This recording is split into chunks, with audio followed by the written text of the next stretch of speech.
Alasan utama mengambil jurusan akuntansi biasanya supaya cepat bekerja. Nah, bagaimana jika ternyata banyak fungsi accounting yang telah diambil alih oleh teknologi digital dan software accounting? Apakah skill accounting masih laku dijual di era digital sekarang ini? Simak terus video ini sampai selesai.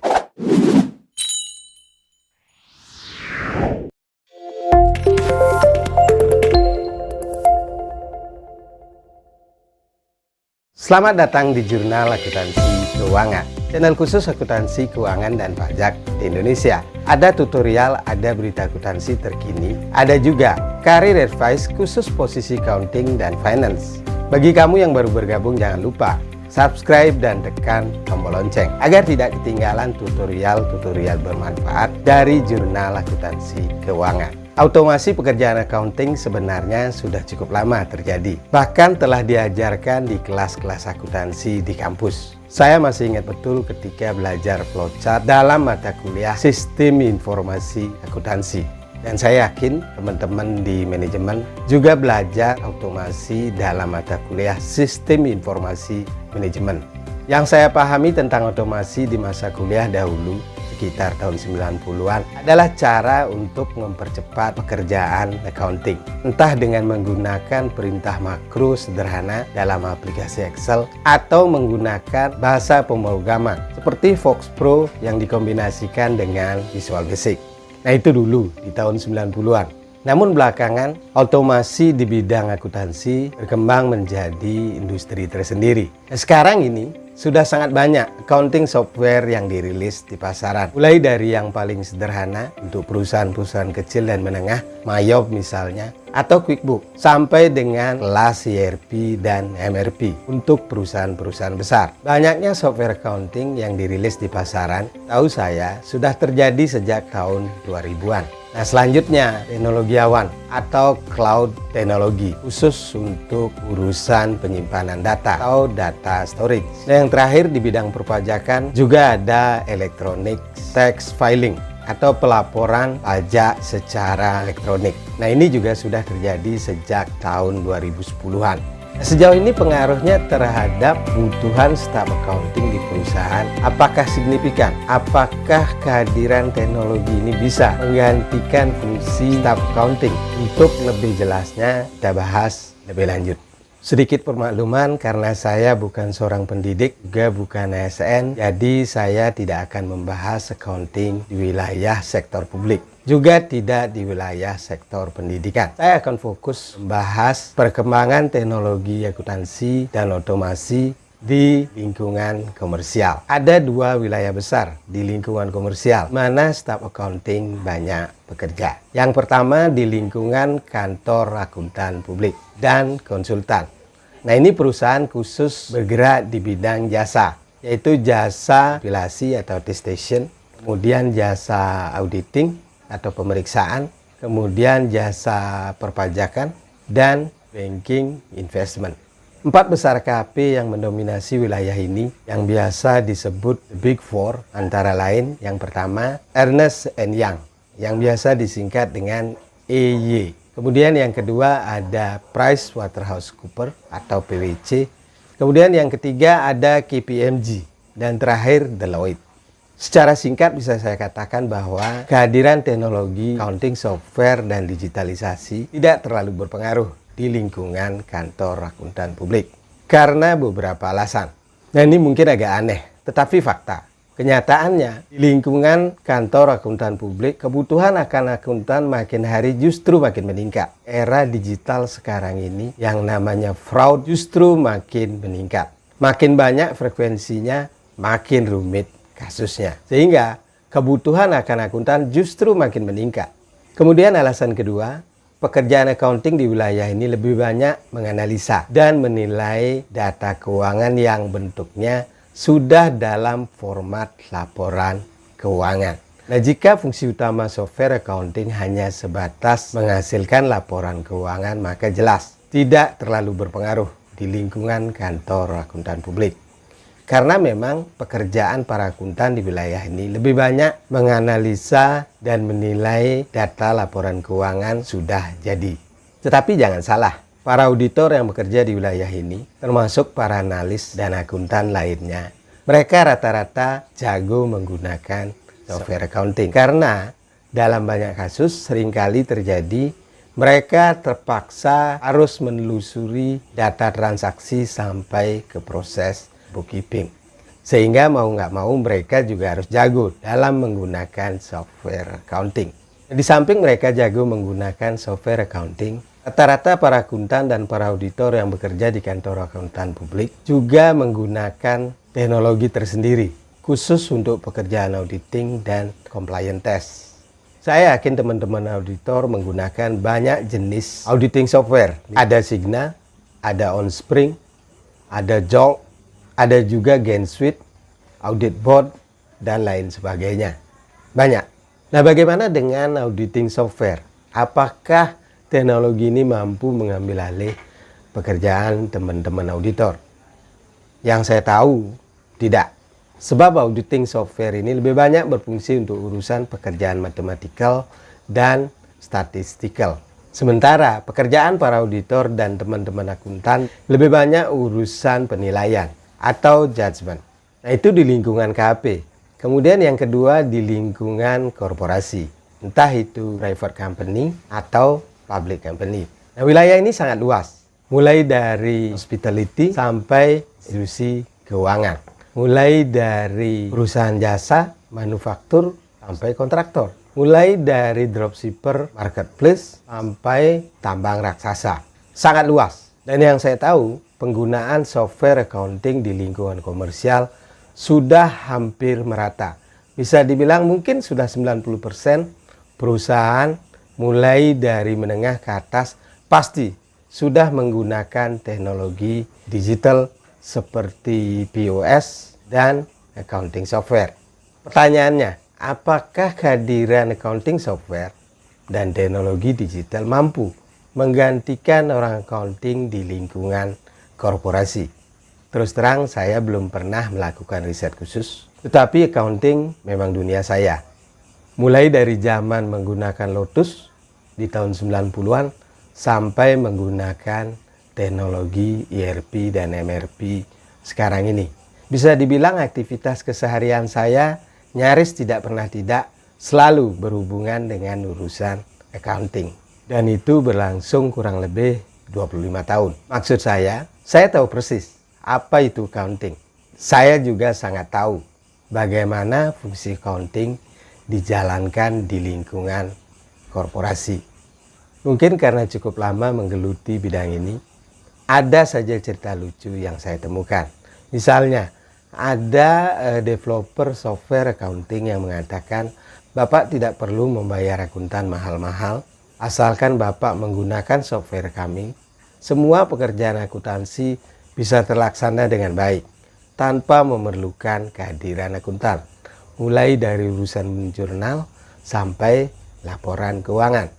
Nah, di sini saya sering tertawa ketika mendengar bagaimana mereka mempromosikan softwarenya. Kenapa saya sering tertawa? Karena memang lucu. Pertama, saya tahu persis bagaimana akuntansi dijalankan. Kemudian saya juga pernah menggunakan software, walaupun tidak terlalu heavy use ya.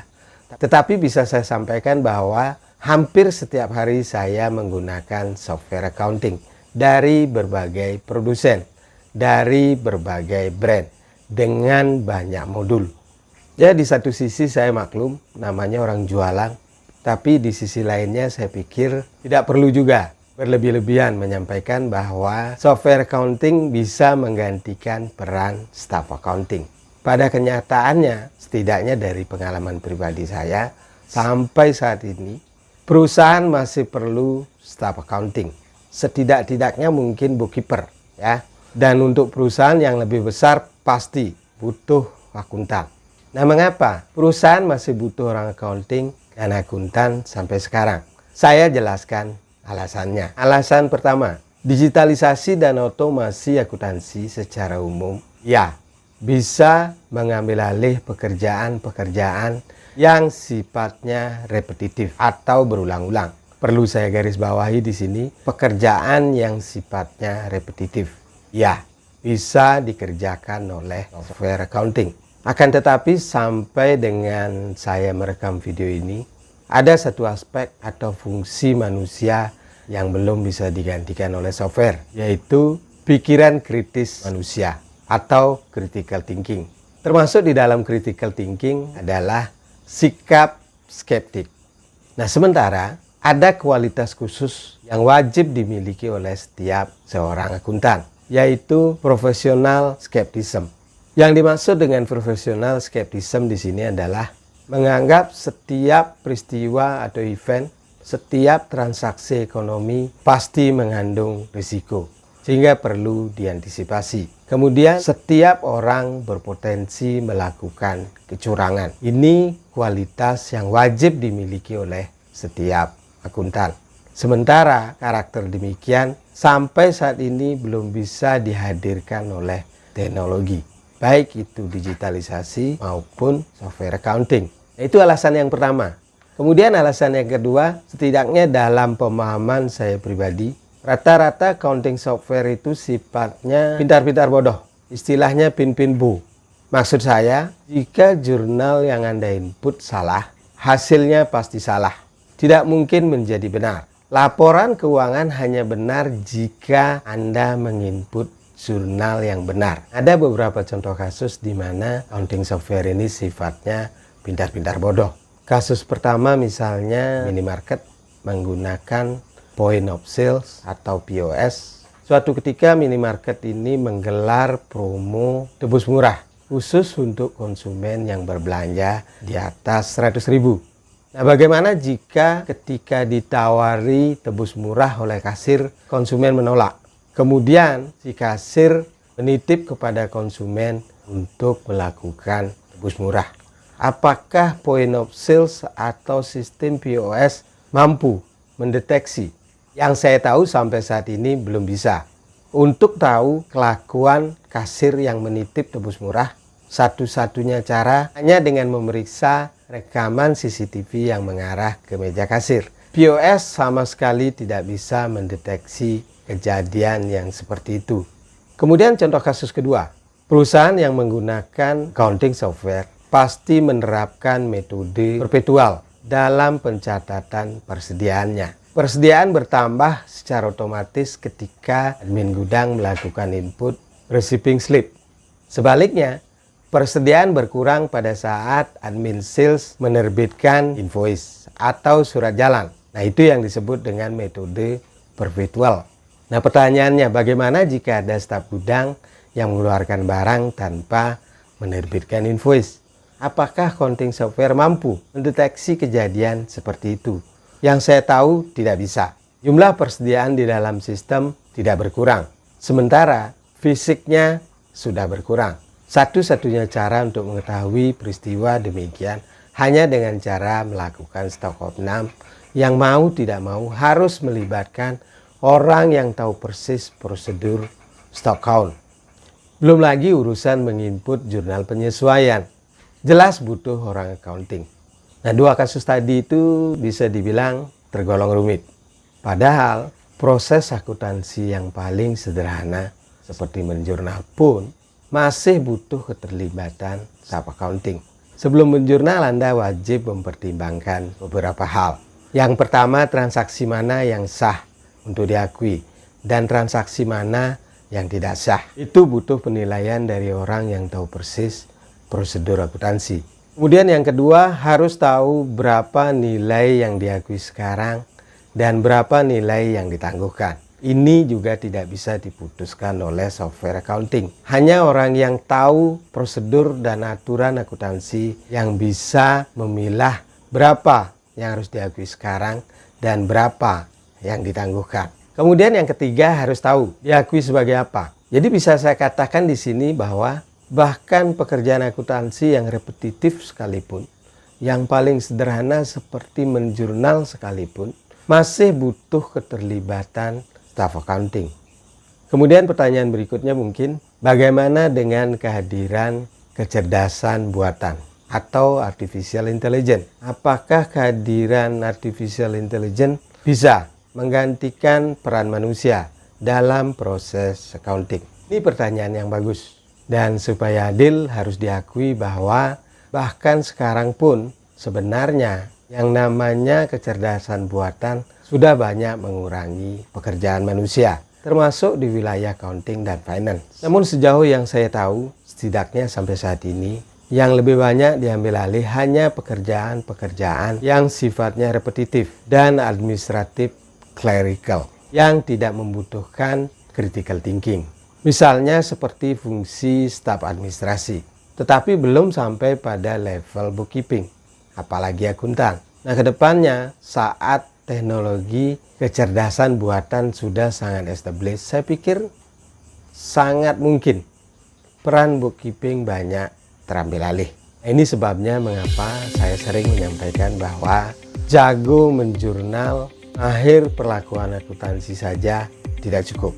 Nah, jika kembali ke pertanyaan di awal, apakah belajar akuntansi masih layak untuk dilakukan?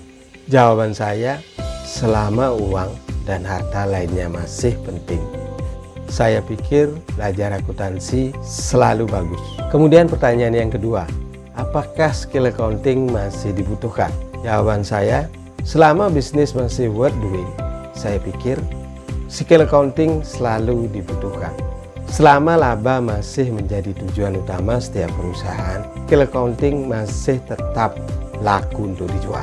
Dan pertanyaan terakhir, mungkinkah suatu hari nanti teknologi kecerdasan buatan mengambil alih peran manusia, khususnya akuntan, dalam menjalankan proses accounting? Jawaban saya bisa jadi ya, bisa jadi tidak. Maksudnya, untuk wilayah bookkeeping sangat mungkin. Tetapi untuk pekerjaan yang lebih advance, saya pikir masih butuh waktu yang lama. Tips dari saya, pertama, jangan puas hanya dengan jago menjurnal. Tips yang kedua, pelajari, pahami, dan kuasai bisnis proses. Kemudian yang ketiga, pahami, pelajari, dan kuasai manajemen risiko.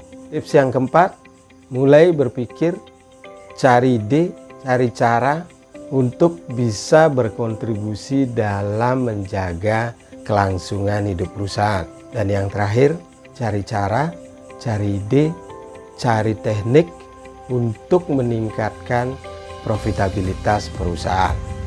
Nah, itu tips dari saya. Semoga ada manfaatnya. Silahkan di-share jika Anda rasa bermanfaat, di-like jika Anda suka, silahkan di-dislike jika tidak suka. Dan jangan lupa subscribe dan tekan tombol lonceng agar tidak ketinggalan tutorial-tutorial bermanfaat dari Jurnal Akuntansi Keuangan. Sampai ketemu